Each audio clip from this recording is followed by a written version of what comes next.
रुको। जूते के साथ तुम सिर्फ मिट्टी नहीं, बुरी शक्ति अंदर ला रहे हो। लोग इसे परंपरा समझते हैं, लेकिन असल में यह शुद्ध विज्ञान है।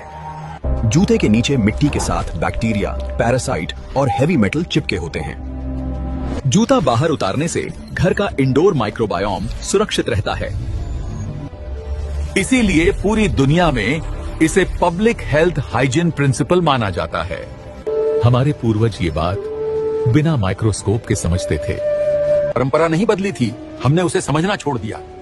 रुको, पानी खड़ा होकर मत पीना। ये कोई छोटी आदत नहीं है। ये वो गलती है जो रोज रोज शरीर के नेचुरल बैलेंस को चुपचाप बिगाड़ देती है। खड़े होकर पानी पीते ही पानी सीधे नीचे गिरता है। न पाचन को समय मिलता है, न नसों को संतुलन। खड़े होकर पानी पीने से शरीर के अंदर की हवा तेज और अनियंत्रित हो जाती है और यही असंतुलन धीरे धीरे बीमारी बनता है। यही एक आदत घुटनों पर अतिरिक्त दबाव डालती है और किडनी को बिना जरूरत मेहनत करनी पड़ती है।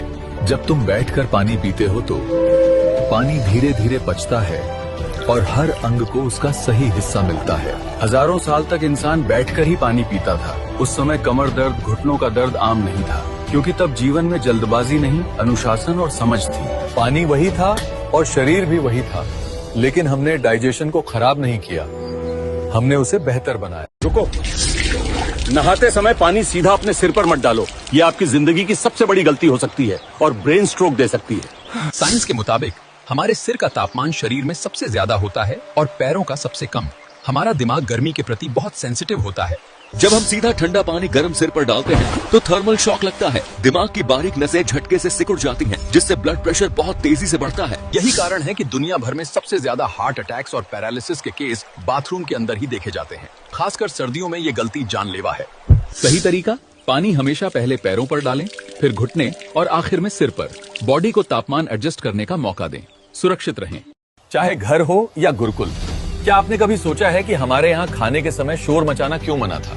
मैं आपको इसकी असली वजह बताता हूँ। बुजुर्ग कहते थे चुपचाप खाओ, खाना नाराज हो जाता है। हमें लगता था ये डांट है, असल में ये शरीर की चेतावनी थी। जब इंसान शांत होता है तो शरीर लड़ाई की हालत में नहीं रहता, सांस धीमी होती है और पेट अपना काम शुरू करता है। आज साइंस इसे पैरासिम्पैथेटिक मोड कहता है, यानी शरीर खुद से कहता है अब भागना नहीं, अब पचाना है।